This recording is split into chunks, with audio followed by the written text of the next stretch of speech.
En route, Jay posted a Snapchat saying that he'd taken a £12,000 Rolex from a person. We have been unable to validate this in terms of a reported theft. However, friends of Jay said he would not make this up, and the watch was subject of later conversation between the friends. This is the Scarcity Studios YouTube channel. Please don't forget to like, comment, share and subscribe. I really appreciate you joining me today, and a lot of people have been messaging me to discuss this story. The reason as to why we haven't covered it so far is that I didn't believe that it needed any more attention than it was getting. But at the same time, after 2 weeks of no news in relation to finding Jay Slater in Tenerife, the mystery is growing every single day. The latest update today is that Mark Williams Thomas, who is the private investigator that's trying to find out information, is a former police detective. He's not part of the official investigation, but he's doing his own investigation over there. And he definitely seems to have access to a lot of people that was involved. So, for example, Jay's friends, the family, and also people that was at the Airbnb that Jay was last seen at. He has said in a recent statement that the 19-year-old had admitted to friends that he'd stolen a £12,000 Rolex watch, and he'd Snapchatted this information to his friends and discussed it on his way to the Airbnb that he disappeared from. So originally he went to Tenerife to go to a party. This was like a rave, and it was in Playa de las America, and he travelled north to the Airbnb that was in a Masca village, and this was on the 17th of June. During the hour-long drive, Mark, the investigator, said that Jay posted to Snapchat that he'd taken the Rolex watch from an unknown person. And this was corroborated by the fact that police were examining CCTV at a beach club and speaking to witnesses about an alleged theft of a Rolex hours before Jay vanished. It was also reported that a fight broke out outside the beach club in the early hours of June the 17th. The investigator has said that he's unable to validate Jay's claims on Snapchat, so this means they haven't seen the watch or found the watch. Jay's friends have told the investigator that he wouldn't make this up, and the watch was a subject of conversation later on between the friends. One of his last Snapchats was a picture that he sent to his friends where he was in a cottage holding a cigarette at 7:30 AM. And he stayed there, they believe, until 8 AM, and he believed that there was a bus 2 hours later. Jay then tried to make his way back to holiday accommodation, but faced an 11-hour walk, and the owner of the Airbnb had reported that she's seen him walking up the mountainous area near Masca on the morning that he vanished. So this investigator, Mark, has worked on the Madeleine McCann case. He's also worked on the Jimmy Savile case, and he said that Jay spoke to at least 3 friends while he was walking back, and he told them he was lost.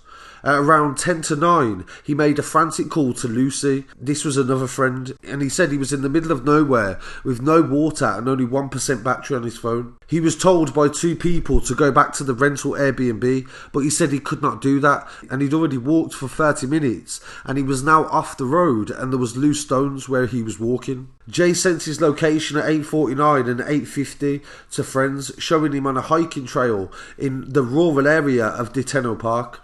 The teen's battery then died, and he's not been seen or heard from since. The 2 men who Jay was with in the last hours that he was seen before he disappeared have spoken to police on the island and have flew back to the UK. They have been deemed not relevant by the Spanish police, and he has also said that he doesn't believe there's any evidence to suggest that he's been kidnapped, as there's no ransom demand.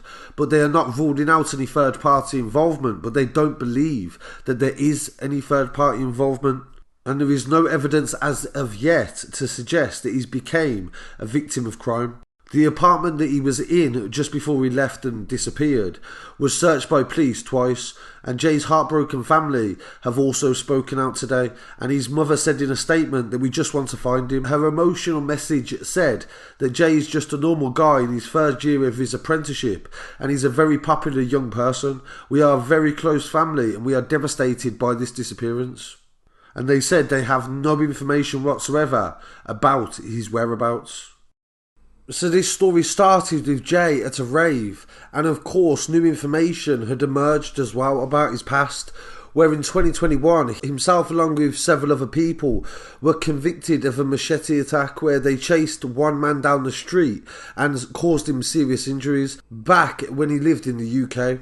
This, of course, has highlighted the fact that Jay may not just be a completely innocent young man, and other people would, of course, question it doesn't matter if he's not innocent. He still has a family that want to see him come home, and he doesn't deserve to die for whatever has happened. So, as it stands right now, the Spanish investigation will not develop until they get evidence of a murder. They will not investigate it or give extra resources until more evidence is discovered.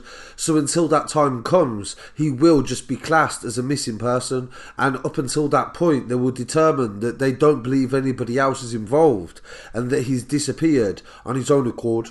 So I really want to hear what viewers have to say on this story, and please send any articles and stories that you want covered on the channel to scarcitystudios@gmail.com, and follow on social media as well on the Instagram, TikTok and also Twitter. I'll be back again very shortly with some more news. Peace. Jay's family were provided with my preliminary findings on Friday the 28th of June. I've spoken to lots of witnesses and have a clear picture now of what happened overnight of Sunday the 16th of June through to the morning of Monday the 17th of June. I'm now in a position to release some of that detail. I'm doing so given the massive interest in this case, mainly to provide some clarity and to clear up the total inaccuracies and misreporting of information which is neither helpful to the police, my investigation, nor, crucially, to the family. We know that shortly before 6 a.m. on Monday the 17th of June, Jay left the area of Veronica's Strip, Las Americas, in a Seat Leon hire car with two males casually known to him. Jay and a number of his friends had spent time with them both over the previous 2 days. All three males, including Jay, then travelled north via the main motorway, the TF1, to go to the two males' holiday rental Casa Abu Latina in Masca, which was about an hour's drive away.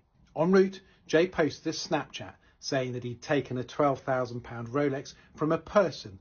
We've been unable to validate this in terms of a reported theft. However, friends of Jay said he would not make this up, and the watch was subject of later conversation between the friends. Not long after arriving at the rental, Jay around 7 a.m. had contact with various friends via social media, both inside and outside the rental. And during these calls, various videos chats were had and pictures sent, including the one he took on the doorstep that many of you will have seen. I am confident that that photograph on the doorstep is him, wearing a throw, a blanket from the apartment, and his black and green Air Max trainers, which he had on the night that he went out. We know at around 8 a.m. there was a level of communication with the host of the rental property in which she communicated by hand digits to him that the bus was leaving at 10 a.m. from the bus stop right by the apartment. With this, Jay walked off, turning left and up the hill. We know that Jay used an Apple iPhone, and the Apple Maps takes you that route up the hill, walking back to Los Cristianos, where he was staying. Whilst on the walk, he talked to and messaged his friends. Whilst walking, Jay spoke to at least 3 people, telling them that he was lost, with little phone battery and without water.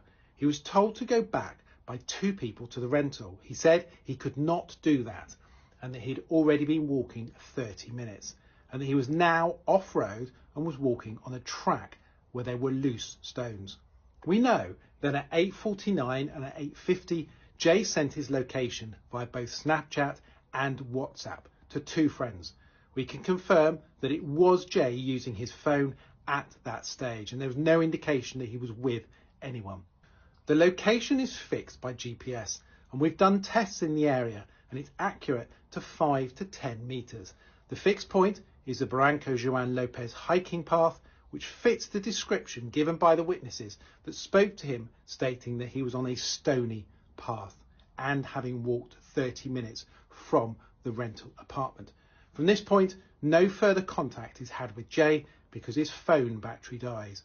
We've received information that would suggest that Jay left the rental property feeling scared, and he would not return to the rental, even though that would have been the most sensible course of action, and also where he could have charged his phone, got some water and made contact with friends. We continue to investigate this aspect. We have, however, ruled out hostage kidnapping situation because no credible ransom demand has been made.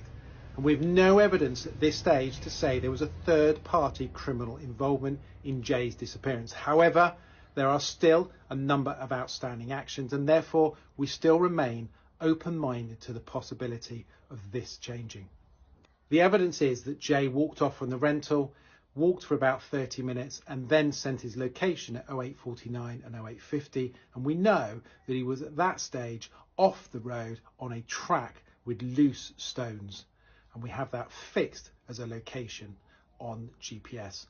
I now want to make an appeal for landowners in the area of Tino Rural Park to check any outbuildings and land that they have, in the hope that further searches will continue by volunteers in the area not yet searched.